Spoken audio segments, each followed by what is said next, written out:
Hello, my name is Eugene Baptiste Francis Escat IV, or just for short, Eugene Escat.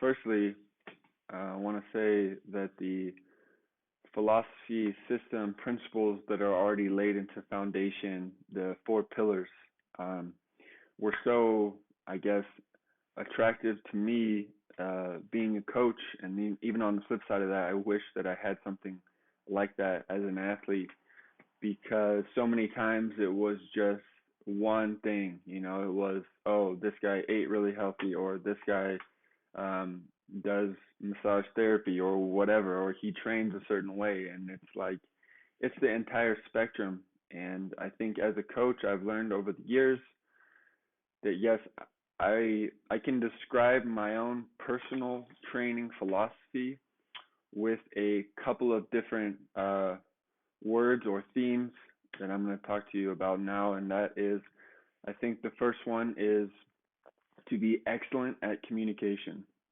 between not only coach and athlete, but just even to go even further, just the appearance and professionalism of myself and my actions. So, and then also on top of that, understanding my responsibility as a coach, as a leader, as a role model, and taking that responsibility very, very serious. And then the last one um, is the respectfulness of somebody's time, and that's something that you cannot get back is somebody's time. And so to go even further into it, I think being able to build healthy relationships between myself and, or sorry, the athlete and myself, and also my team, my colleagues, is going to help gain the trust. So if you're just going in there trying to get a job done, that's one thing. But if you have a group that's coming day to day, or you have a team that's coming day to day, you need to kind of figure out a way to gain their trust, whatever that is. And one way that I tried to do that going into Exos, being from the Orioles, I didn't want to have my chest out. I didn't want to I didn't want to let my ego kind of come in the way. But two eyes, two ears, one mouth, just listening and seeing, and then speaking, not the other way around. It really helps. And I've never been someone that I really want to show somebody with my actions, and speaking up is something I've had to learn. And then on the other side of that, I think when you're a coach, you got to see everybody as an individual, because we all know that one cue might help 10 out of 11, but that one person needs something different. He needs another way to get from A to B. So you got to be ready to adapt and kind of meet the athlete where they're at. So yeah, talking more about like the presentation of myself, but the consistency of myself with my actions is going to kind of reel that in. And I take deep pride in that, and I think that comes from just my college background and who I had leading that role in college. I brought that to the professional level, and it helps so much. And you just kind of know the person that you're getting, and building that into just the philosophy of training. You're just going to know how to work with somebody. The athlete's going to know how to work with myself, and vice versa. I'm not going to have these huge peaks and valleys. And I think, to kind of to end everything, I think you have to. I talked a little bit about being respectful of everyone's time, but I believe, our responsibility as a coach or a teacher or even a student or an athlete, I think there's a level of preparation that goes into everything you do, as well as time management. That is so important. And just making sure everything goes smooth, making sure that you're thinking about certain scenarios, just trying to think one step ahead, having a plan B, plan C, and making audibles. You can make audibles within the session, of course, individual or group, but you really have to, overall understand kind of what you're trying to accomplish. And you have to experience it, believe in it, and it just makes everything go that much smoother when you have a really thoughtfulness about time efficiency, and it's just a level of care and thoughtfulness behind everything that I want to do. And yeah, I think it's that care that people are attracted to, regardless of if it's the right answer or not. And so being coach, uh, yeah, you have that responsibility. You have that responsibility, and I take deep pride in that responsibility. And maybe to sum all that up, my personal philosophy um, to training as a coach is to communicate. Just communicate on a high level. I take on that responsibility as a coach or leader. Take it very, very serious, and and you can't do that without managing time because that is something you cannot get back. So, thank you. So I know a lot of performance coaches or strength conditioning coaches come from similar backgrounds where they started as an athlete and then they had a coach that influenced them or kind of inspired them. And I came from nearly the same background. I had um, an eye-opening moment when I had my first strength conditioning experience in college and just saw how it affected my body and my performance. And I was very inspired by that experience within the strength conditioning field. And I kind of took that with me as I went into my career as an athlete. And I wanted to grab every practice I could to try to enhance my baseball. And I mean, when you hear the typical things like doing yoga or boxing or running or sprinting, and you want to be able to, of course, do it in a safe way, but you also want to learn from the best.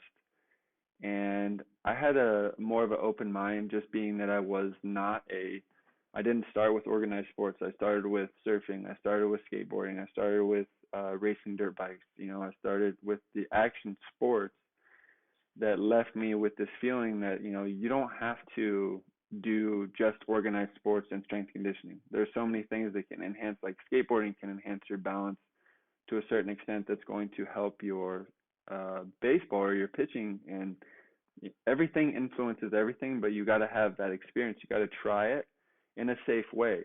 So with that being said, is like that's what I take into my coaching, is just the inspiration from all things that are going to benefit your body, your mind, and try to put them into my coaching. And I wouldn't tell everybody to do exactly what I like, but I want to make sure that, oh yeah, she really wants to be good at her mobility, so I'm going to take a little piece of this yoga or this physical therapy that I know and then try to put into my own twist with something we do within the session. So it kind of goes back and forth as to my experience and then searching out to the top professionals. And when I got to the Orioles, they had such a interesting perspective because none of them had there was no system built into play. Each person had their own kind of system, and then you got what you got from each individual coach. So as I moved up the levels, I got to experience those different coaches and the different perspectives from them and kind of how it altered my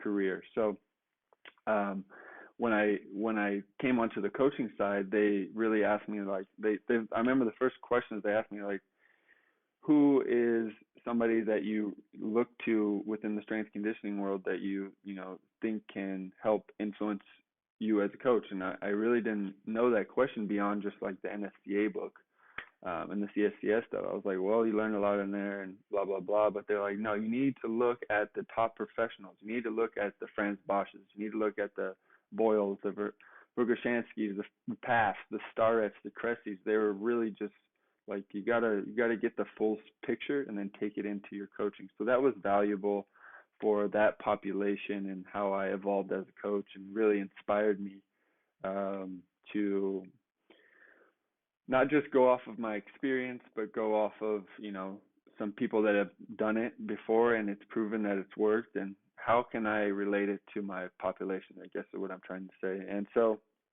um, when I got to Exos, it was already a whole world built up, and it was just so overwhelming, I think, the first month, because you're just so blown away what, Mark and everybody else in that entire building has done. It's just incredible. And professionals that are in there, how pliable they are and how flexible they are, but they just have so much, I think, not only experience, but just knowledge and belief because there's a backbone of that system and they can branch off that system. So that really inspired me to be the same way because I was like, man, I'm just a athlete coach or I'm just a baseball coach, but it's no, you can coach a middle school group, you can coach your mom, you can coach different people and still have a profound effect on them just relating it to that population.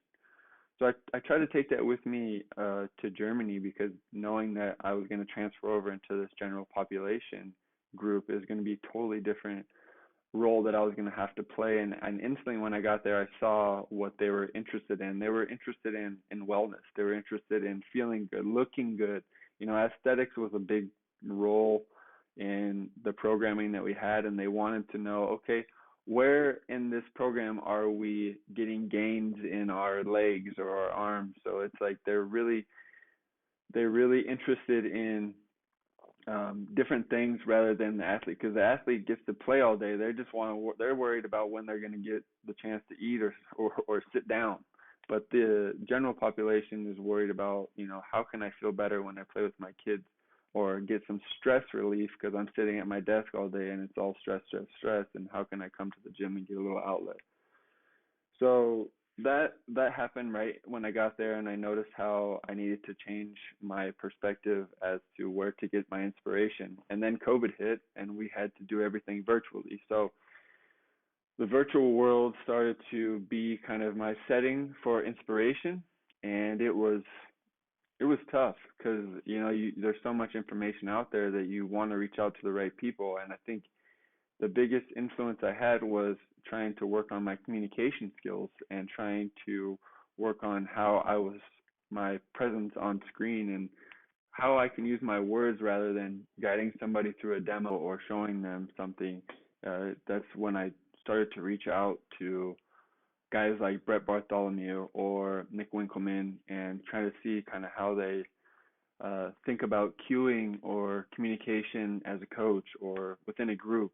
I think that had a huge effect on the virtual skills that I had over the year because I did do just mainly virtual. I think we had about 2 months in the gym where we were doing group classes and I was doing some personal training, but it also enhanced that. So that was very inspiring for me to put that pressure on because I never would have done virtual settings prior to that.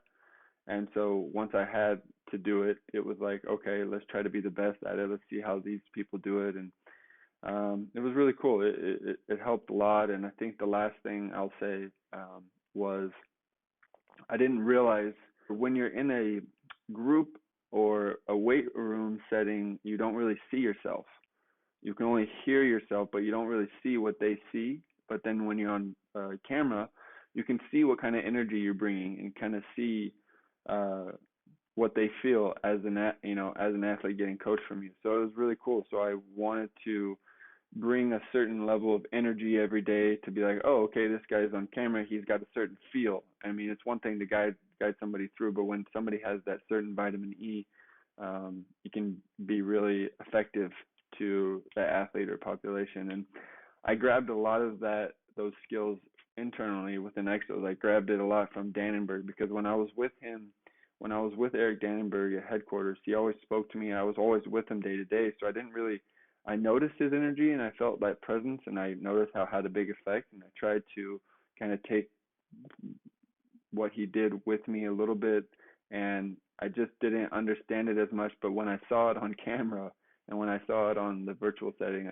it inspired me to have that kind of energy. So I get inspired, I guess, to sum all that up. I get inspired by a lot of the time from my experiences, but I think if you got to dive in just a little bit deeper into like what do you care about for your athletes, because you want to be the best possible coach that you can for them. You want to have so many different backgrounds, and there's so many different questions that you get asked. So I think having an answer to those questions or having that solid foundation and preparation built already, um, from getting inspired by different people within this field and having the student mindset and not just like I'm the master of this or that. So yeah, I get inspired a lot, and yeah, thank you.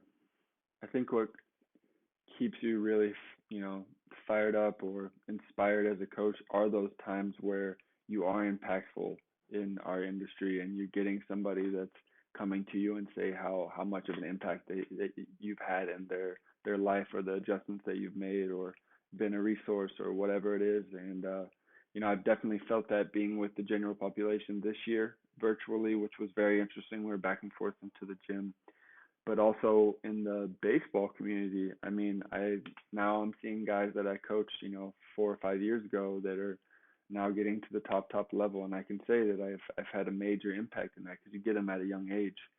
But I think the one time that was really hit home um, was 2019.